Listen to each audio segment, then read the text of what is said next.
Dobar dan. Dobar dan. Ovdje je građanin Filip Mladenović iz Novog Beograda. Mene Drago mi zanima je. samo jedna informacija, dragi gospodine. Da li bilo gdje na planeti Zemlji, na svetu, postoji rudnik litijuma koji nije u pustinskom delu, dakle u nenaseljenom mjestu, nego se nalazi u nekom naseljenom mjestu gdje se nalaze obradive plodne površine i bujna vegetacija. Dakle, zanima me lokacija. Nažalost nema, u Republici Češkoj je u fazi studija proizvodljivosti. Gdje, u kom mjestu u Češkoj? Sad ću vam pročitam tačno mesto. Sinovec.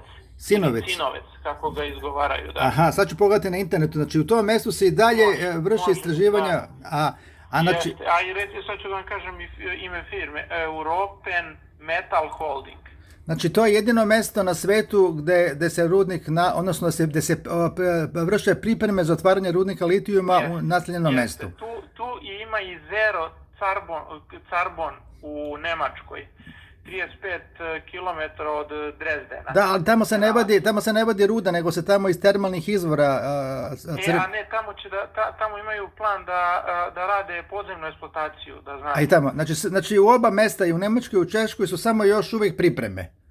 Još uvijek pripreme. A na celom svetu ne... još nije odobreno, tako da... Da, ali na celom svetu ne postoji nijedan rudnik litijuma koji se nalazi u nekom naseljenom mjestu kao što je Jadar, nego uglavnom u pustinjama. Ja vam se, gospodine, najljubaznije zahvaljujem na ovom iscrpnom odgovoru. Prijatno i svako dobro. Srećan rad. Prijatno, doviđenja.